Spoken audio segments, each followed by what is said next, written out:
I was a kid, I used to listen to Johnny Cash sing A Boy Named Sue on this mixtape that my grandpa made. And it was the early 70s, and he was the only old man in Winnipeg who had a hi-fi stereo. Yeah. And he'd drink beer, and he'd give me a little beer, and I'd drink it in the orange juice with him when we played cards and listen to Johnny. I listened to a bird that told me all. He seemed to make no sense as I recall. I listened to... Crash Test Dummies are like fake people. They're literally fake people. And I liked that irony. And I also liked the fact that Crash Test Dummies sort of suggested an experiment, and that's kind of what we were. It was all purely for fun. Then I got into making records, and it became much more of a job. It became much more corporate. And then when I found out I couldn't make a living at it, I went back to just making music for fun. I think that if you sit around trying to think of what you ought to write, you're probably going to fail miserably.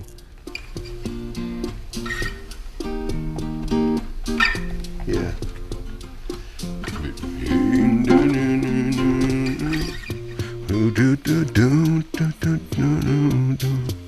Stuart grabs it on the iPhone with the little recorder. Then I email it to him. He wakes up at 4 in the morning, writes the words, and we're done. And there it is. I'm not even sure how I got the idea to make a Toys record. I had worked once before with someone who had an Optigon, which is one of the most elaborate, old-school, strange toy instruments you could lay your hands on. On every disc, there's a kind of an atmosphere of an old 78 gramophone to it. And it sounded like something out of the past. That really took me to new places. I could clearly see that Stuart saw the potential in this novel approach, and was as excited about it as I was. You can't mess with any of the music in here, so we then had to decide what of this we were going to use and what we weren't, and then replay all that stuff on instruments that we're familiar with. And then it got very serious, for me anyway. I'd like to be able to walk up to the guy who played in some of these bands and say, man, I love your work. I know, and you've helped me so much.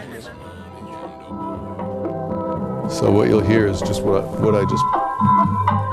That's the same as what I just played on the keyboard. And then more and more instruments come in as we listen. You said you'd meet me in California. I just had this feeling of unrequited love. And so I ended up writing the song, You Said You'd Meet Me in California. You said we'd stay here and make a family. Well, out on the ocean, the mermaids are singing. Sometimes I'll come in with a lyric and improvise a melody as I go. Other times, Stuart will compose a set of chords on a toy, and I will work up a melody line and then fit the lyrics into the melody line. You're on the East Coast, I'm gonna kick your ass, I'll cut you. Every time I came to Stuart's studio, whether I had a lyric or not, I walked out at the end of the day with a complete song. And we just had absolute license to do anything we wanted. There was no deadline, we didn't even think about a release date. So it was just pure doing this for the sake of doing it. And to make a record under those circumstances is almost unheard of. This is how we write songs, actually.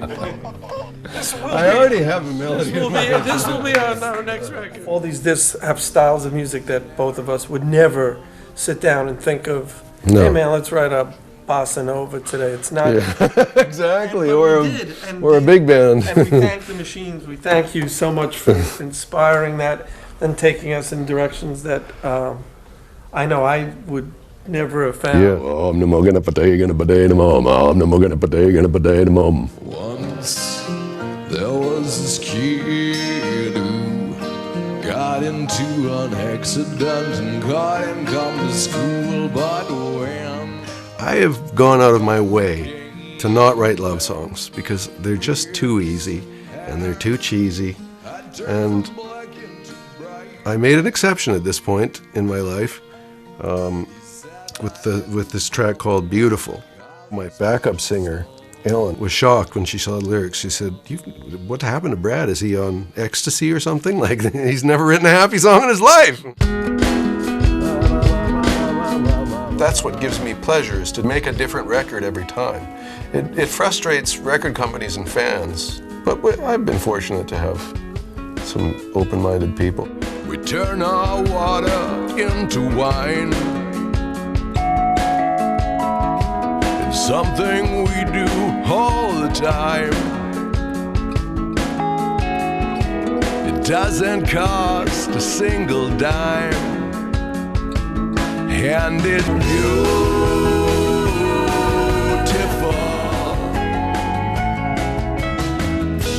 Enough about the look in your eyes, enough about the sun and the sky. It will always be just you and I, and it's beautiful.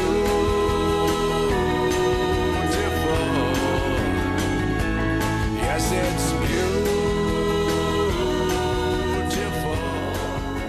It's a good song in and of itself, but it's also in large part to do with Stuart Lerman's contribution in terms of arrangements. We ended up having Rob Morseberger come in and do string arrangements, and Stuart Smith, who plays every instrument, he came in and played beautifully on just about every track. Ellen Reid was there from the very, very beginning. She'll be singing backups and lead on a couple of songs on this tour I'm going to be doing for this record. I like that kind of that bit. Dun da da da da, dun da da da da, dun da da da da da. Da da da da, da da da da da. La la la la la. Da da da da da.